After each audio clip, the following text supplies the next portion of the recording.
Likes Show on NBC, your favourite go-to podcast to discover and connect with some of the hottest Arab artists globally. My name is Laughta, and today I have not one, but two very likeable guests for you. Now, they say you get out what you put in. So today I have Input Output. Welcome. Hi. Welcome to the show. It's lovely to have you both. I was just saying, it's actually the first time we've sat down together. Even though I've met you maybe on separate occasions, I've never had the two of you. Yeah. So this is a very special occasion. Thank you for having us. Thank you. I'm excited to hear, your perspectives on things. First of all, congratulations on your recent release with Fulana. Yep. So joint project, Ground from, you produced it. Talk to me about what that was like working with an artist like Fulana, and did it push your creativity to another dimension? Go for it. Anyone. You want to start? Or me? I want to start. You want to start? Or? Is this how we're going to be the whole thing? No. You, me, Okay, you, okay. me. No, I love it. I love me- producer things. Let me start. Okay, so the thing is, with the project that we did, the Ground from, to me, it's really out of my comfortable zone. Like, I usually work with like pop artists, hip hop, R&B, kind of house a bit. I never worked in a project that kind of has to be musical and constructed in that way. So, like the formula that we did, like Fulana come with the idea, and then Hassam just do his magic on it. That's the input. So you're the genie behind it, in a sense. We're all genius. We're all three genius. And I love then it it. comes to the end, the output, which is me. I just take everything together, put it together, Wow. just take off whatever doesn't need to be there, add a couple of spices, and that's it. Then that's how we made the whole project. Wow. First of all, I love the way you think about how you two function. It really is a code, a formula. Someone has the input initially, Yeah. and someone really focuses on the output. Exactly. Does that help? It's not 100% Okay. input, not 100% output. Right. Maybe 80-20. Okay. So maybe I will come up with a chord progression, but he wants to add maybe an arpeggio progression. He comes up with a rhythm, and then I would suggest maybe a different rhythm to another section. So it's always 80-20, kind of. And it was all about trusting each other. It was a circle of trust. We have three heads in one room. So we define roles, but all these roles bleed into each other. Wow. So I wrote lyrics, and he wrote strings, and she did grooves. Yeah. But at the same time, we were given space. We were given a lot of, I will tell you what I think, and you will trust me that this is a good idea. Wow. And we just go with it. Even I currently feel like I'm in safe hands. You get the best of both of you, which you're both incredibly talented and offer different skill sets. And then you've got someone like Fulana, who's an artist in her own right, knows what she's doing, knows her style, and you've all come together. And there is that element of trust that I'm sensing and allowing each other to explore. Exactly. And It did help that Fulana and I are friends in real life. Oh, okay. We've known each other for a very long time. Wow. And I collaborated with her on the first two songs that she released under her older label. Oh, right. I never knew that. Minarets and Lure. Okay, So I love Laura. I already know how she... Those guitars are mine. Oh. So that's my contribution to the song. But so we already know each other. We already trust each other. Yeah. And by proxy, Majid is in that circle. Yes. It's enough. So it was just that. We love to hear it. And talking about guitar, so you're the main guitarist in this producer duo. And you're in with your synths and your hardware. Yeah, drum machine. Yeah, your drum machine. What a great team. And the project itself was an absolute reflection of that. I had that on repeat. I loved it from start to finish. I love how intricate it was. I love the nature sounds that came through, which I know Fulana is very big on it. Signature. Yeah, but it was so the Mexicans clean. love us too. Yeah. We're number 2 in Mexico. No. On Spotify. Wow. Number 2 Mexico. Congratulations. Yeah. Well, it's because it's a beautiful project. That's massive. Does Fulana know this? Yeah. Right, yeah. We just crossed the 100,000 plays on Spotify. I'm really happy to So- hear this. I know a lot of blood, sweat, and tears went into Exactly. Yes. this. What was your favourite song in it? I want to hear from both of you. Let's start with you, Wazik. Thank you, good night. Thank you. Good. Oh, Yeah. okay. And why? Why did you pick that one? So, this is the only track that I've like done everything from the start. Okay. Like all the other tracks, we had to either take ideas from Fulana, or Hussam comes with the chord progression or whatever. But in this track, exactly, I said, no, I want to sample some stuff. I want to put some sampling and put some stuff that I know from my hip hop background. So I've sampled the track, and then we build up a groove around it. Put up the bass. It was sounding like a house track a bit. Took it down a bit, and then when Sam heard it for the first time, the funny thing, the session that we did that track, it was just me and Fulana. Sam couldn't make it that day. Okay. So when we did that, and then Hassan came in next day, it's like, oh, okay, cut this part, put this part. Okay. he The wrote- output. I hear strings, I Yeah. hear something, I hear evils, Yeah. I hear... Oh wow. And then then- he started writing the whole thing. I wrote the lyrics. Yeah. That was the first time experience. Wow. There's a ever, first for everything on this right now. Yeah. I've never written lyrics in my life, and it felt appropriate for that song. And it was too personal, and it was beautiful. I need to have a re-listen to that song now, learning that. So Yeah. I'm definitely go back. What about you? Was that then your favorite song as well? Or- It is, but Decompose, I think, is my favorite. Okay. Because Thank You Good Night, when you hear it, when somebody who knows his work, when they hear it, they will know this is Baz. Mm-hmm. Right. Decompose, whoever hears it, that's you.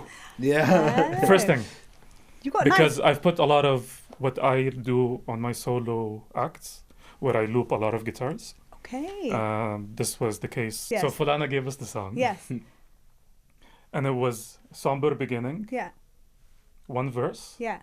break, and then it goes into major chords and it explodes with happiness. And we were like, something is not working, just let me try and do something. So I wrote this like 2-bar guitar sequence Okay. for the beginning, and it completely shifted the whole thing. And we tried so hard to work the second part, and then I remember Majid was like, select all, delete. Oh my God! Did you Command Z and So undo I the went delete? back home. I remember that because we tried. It's like just You know, it's not control gonna alt, work. just gonna work. Oh delete the my whole thing. We went back God. home. I went back home. It was 2 a.m. They were texting. I remember we're texting in the group, and I was like, I might have done something.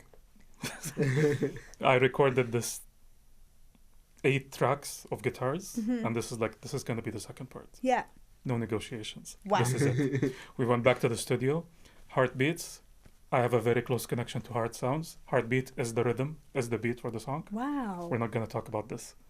Nadine, start writing. We're going to add a second verse. Literally on the spot, 5 minutes. Verse Boom. 2 was written, recorded, and it was just like that. Yeah. Just like that. Oh, I love that. I'm getting this Deconstruct insight. to construct. Yeah, you deconstructed to construct, and we're getting to see it in real life. Like, you would never know this. This is why I love this show. I'm really getting the background. And again, now I'm going to go and listen to Decompose and listen to exactly what you're talking about, the guitar and the section. And yeah, you're talking about here about having these kind of strong creative ideas. And I know, Wazik, you were saying it kind of pushed you out of your comfort zone, Yeah. in a sense.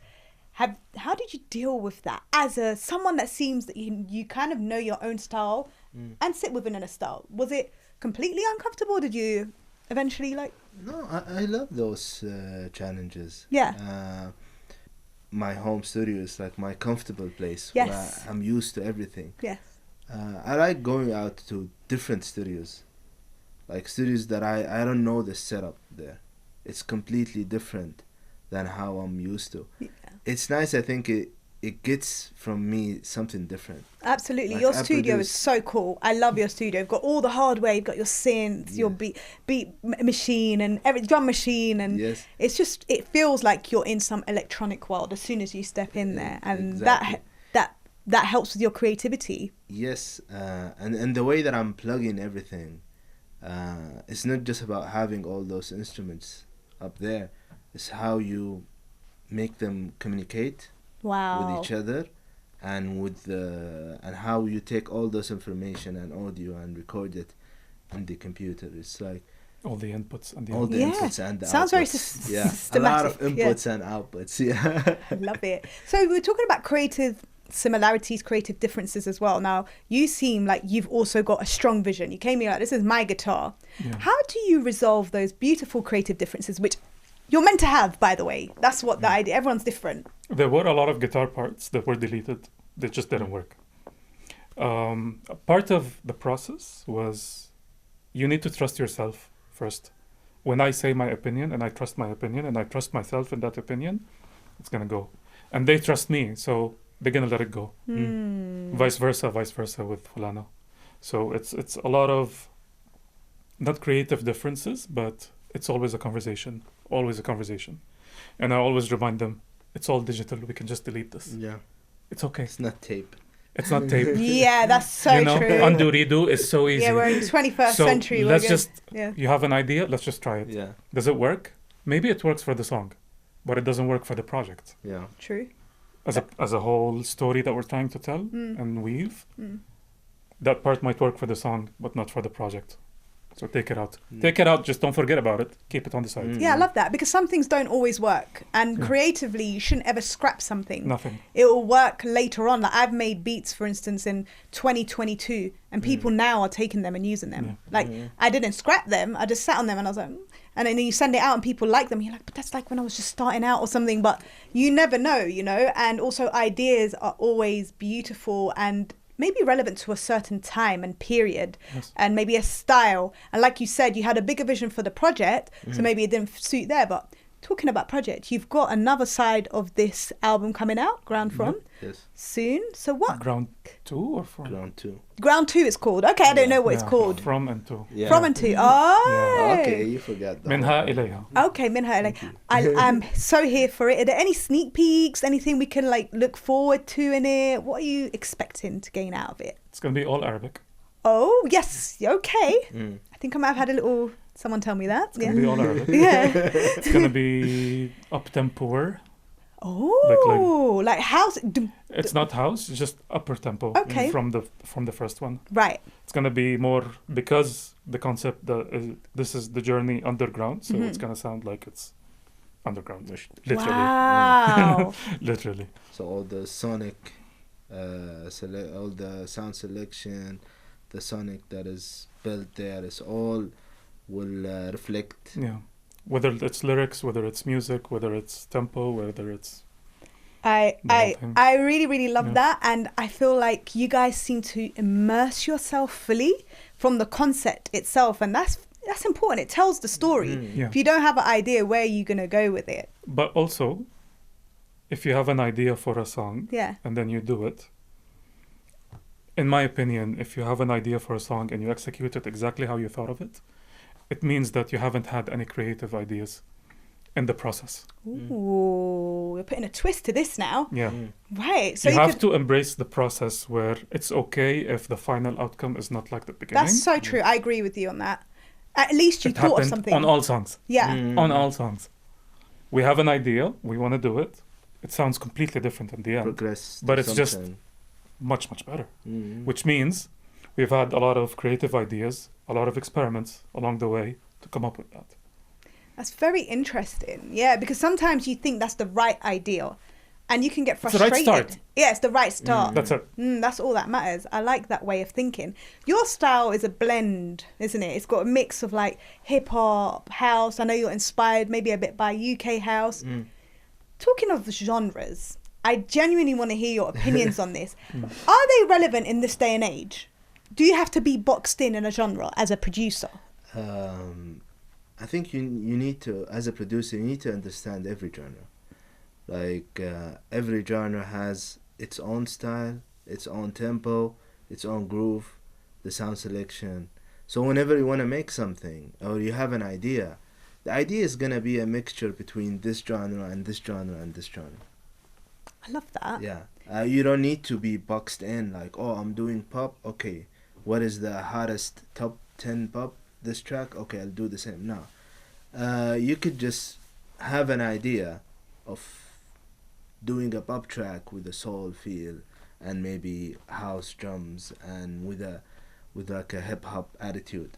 Absolutely. Yeah, And that's what makes it more interesting. exactly. So you like to fuse sounds as well. And Absolutely. Absolutely. Yeah, me too. I find it really interesting. Sometimes just throwing in, I don't know, some garage drums or hats into a hip hop tune, or the other way round. It just spices it, or percussion into, especially Arabic percussion. I like sampling those. Yeah. The Lebanese. Exactly, the Lebanese ones. I absolutely love it. Talking about like your own kind of cultural identity and style, you've called your sound the Riyadh Ground.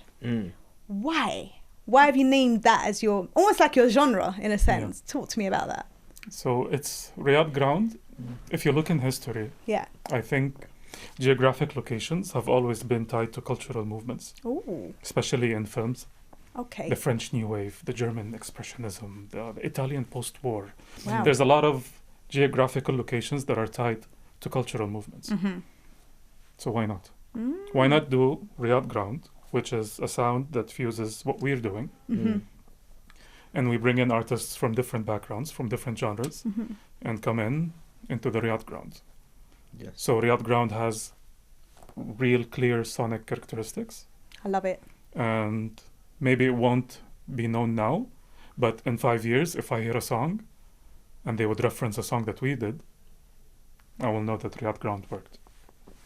So interesting. So we don't own the genre, but Yeah. I would like to be to start that movement. Like a pioneer in it, maybe. You know how in the States you have the East Coast, the West Coast. Yeah. Why not? Yeah. And it's kind of a mixture between our sounds. Like, it's kind of the same grooves and the notes and the guitars and the sounds of Hassan what is doing. It's kind of mixture between what we're doing. So that's gives like Riyadh Ground idea. Okay. Yeah, and it's gonna evolve. We don't know how, but it will. Absolutely. So- I'm sure it will. I'm sure we're going to see you work with a lot more artists. I know you've already worked with the likes of Carly B, Yeah. Loki, maybe a little bit of me. But yeah, I just can't We wait did to one see. track, though. We did one. No, we've done two tunes. Two, one, yeah, one with yeah, Carly two. B and one with Loki. Yeah. Yeah. So we've still got more to do, I think. So there's a lot of bedroom producers, even like myself, to be honest, starting to tap into like hardware more. And I've been like exploring different synths and be like, you know what? I don't want to sample them. I want to feel the real thing. To you, is it important to, because you've got a lot of synths, Wazik, is that something that you're passionate about, having the real hardware in front of you, or are you a blend of digital and hardware as well? It became an obsession. Oh. This is deep. Oh gosh. Yeah, I'm spending all my money on buying those stuff right now. Right. Oh really? Yeah, they're expensive. But we don't want to talk about the cost Whenever of them. I get any cash, I'm gonna buy a new toy, and it's gonna be either a synth, a drum machine, or a vintage hardware pro equipment. That's like once you dive into those stuff and you see the difference between using a VST. You hear the difference. You hear the difference actually between using a VST and the actual synth. You just want to keep buying stuff and using them. And even whenever I go to any studio, like let's say a commercial studio or a home studio with any of my friends, the first thing I lay my hands on is, what synths do you have? What drum machines do you have? I want to try those. If I like any of those, I might buy one. So cool. I watched a video of Benny Blanco, and he's like obviously produced some of the biggest songs, and he loves, but not too much different, like expensive hardware. He's just saying any hardware that produces a different sound. And I was just so inspired by that, and that's what's actually made me want to go and tap into more synths and creating that electronic sound throughout, because you never know what you can create by hand as well. Exactly. There's so many room for accidents to happen, and these accidents are the ones that you want to maybe keep. Yeah. Also evident in the album that we did. Yes. Where there was this just white noise, and everyone was just like, hold it, keep it, do it, stretch it. Oh, I reverb love it, moments like that. Amazing. So methodical. Guitar, same thing. I have like 10 pedals now, so because of all the knobs. I need to twist a lot of knobs. Something comes up. It's beautiful. Wow. Not only hardware synth. It's a lot of all the hardware making music. Yeah. Give me a real piano. Give me a real violin. Give me a real everything. Yes, VSTs are convenient, maybe for ideas. Yeah. But final product, if we can actually do the real thing, Why not? why not? Yeah. Even- It's a even bit costly, the- but you could find some second-hand ones, Exactly. and Yes. you can work can your way up. collaborate with other musicians and artists. True. You don't have to do it yourself. I think you can experiment also with capturing the sound as it coming from every instrument rather than using a VST. That's really, it changes everything. Even like, you remember when we recorded everything, we mic'd the amp, all the guitar Oh stuff. yeah. I was just doing this weird progressions, like hold that, record Yeah, Crazy. stuff. yeah. Wow. Yeah, these days you can even record on your phone. There's apps now. Yeah. You could just go around sampling things. Talking about sampling, are you fans of sampling? Because obviously I always see you, when I think of you both, I think hardware. But I just heard you mention sampling. Do you mainly create things from scratch? And is that something like you're kind of pro? It depends. If Right. it helps. If it Okay. helps, it helps. It depends. There is no like a strict rule here. It depends on how you're feeling and how you want to start making this a track or a project. Sometimes I just take a sample and then I take it through the synths, through the sounds, and I oversample it inside the Right. machines. And sometimes I do it in the DAW. So it really depends. Sometimes I'm hearing music and I say, okay, I like this part. Yeah. I want to sample this, just this part. Mm. And then I record it and I sample it. Yeah. When I first started producing, I thought it was a sin to actually sample. I don't know why. Yeah. I was like, you shouldn't be sampling. Like, Yeah. I just thought it was cheating in a sense. But I realized how you could just turn the sounds into your own. You essentially use it as notes in the instrument, in your MIDI, and flip it. And I love sampling now because you can be inspired by different sounds, make it your own. Yeah. But yes, Hussam, you were about to say something. Yeah, I remember when we did Thank You Goodnight and that piano intro. Yes. It's a sample. Oh, okay. Yeah. So he sampled it, he put it, and it was just beautiful. Perfect for the song. Yeah. A month later, Yeah. I'm in a cafe reading a book, and I'm having just my playlist playing, and I'm reading the book, and I'm like, this song is nice. Add to favorite. Hold on. What? That's actually the song The that song. we sampled. Wow. I had no idea what is the track ID. I have no idea what he did. Nothing. That's crazy. Yeah. Contextually, your brain didn't put them together. It just happened. But that means it's a good sample. Yeah. Exactly. I sent it to the group. He's like, oh, Exactly. guys, isn't that our song? Exactly. What is happening? You were confused. Like, I was like mind blown, but it felt amazing. So yeah. it's not memory loss, no. No. Did they sample us or did we sample them? Yeah. I don't know. That's a good question. We like to think of it like that. So your background's actually in film. Yeah. How does that work? Does it help in any way? Of course, 100%. Really? How? 100%. So when making a song, you can easily just do a 4/4 groove, Okay, 4 chords, correct. change them for the chorus. Yeah. That's it. But then this is where the beauty of the work we did in the album. Every song is a conversation. We talk about it first. What are the feelings that we want to do? What are we trying to say? Who is the main character? What do we want you to feel? And how do we want them to feel after the song? Whoa. And all of this is basically storytelling. Absolutely. The script is basically not the lyrics of the song, but maybe the whole song journey. So we had 6 tracks, and we literally had an intro, we had a climax, and then we had a finale. So storytelling through music and musicality and the notes and the chords and the progressions and then the ensemble of all the instruments that we do.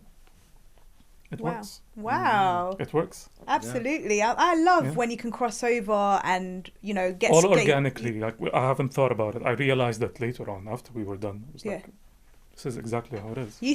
I need to watch something you've worked on because you seem Yeah. amazing at what you do. Thank I can tell when someone knows what they're doing, especially as an artist who's had You need to videos trust directed. yourself. Yeah, You need to trust yourself. absolutely. No imposter syndrome is real, but you need to cross that line. and actually believe that what you're doing actually is good. Oh my and God. you are good at what you're doing. Yeah. I'm so glad you mentioned imposter syndrome, because that is a thing. It Like, is. no matter how good you are at something, at some point you just feel like you're not meant to be doing it. You're not good enough. There's someone better, and you question yourself. Yeah. So, have you ever felt that then? Imposter syndrome? Absolutely. Really? That's so Absolutely. interesting. Absolutely. And how do you deal with it? Just get over it. Yeah. Get over it. It helps when you talk about it. Yeah. It helps when I ask him, like, what do you think of this? What do you think Mm. of that? It helps when you ask people, so actually strangers, not close friends. Yeah. When you want to Ooh. take opinions about your projects, Yeah. ask them strangers, to- don't ask friends. That's so interesting. And what Yeah. about you? Have you ever felt like you've had imposter syndrome? Yeah, of course. And I think any creative had that moment. But I think you just need to share with people. Like, you need to sit with people, either friends that you trust, that they're gonna tell you if something is not good. They're gonna tell you to your face Yeah. that it's not good, or just play it to random people, industry people. Yeah. So it's more like you think about the sound itself. You're Yeah. worried if it's good enough. Yeah. Because if you imposter had syndrome those can doubts. come in different ways, whether you should even be Absolutely. doing, if you're good enough at it. Mm. But yeah, the end product as well, you could think, have I created something good enough for the ears and the masses? Yeah. Yeah. I think on if like doing music by itself, Yeah. not just track by track. I think I've already overcome that part.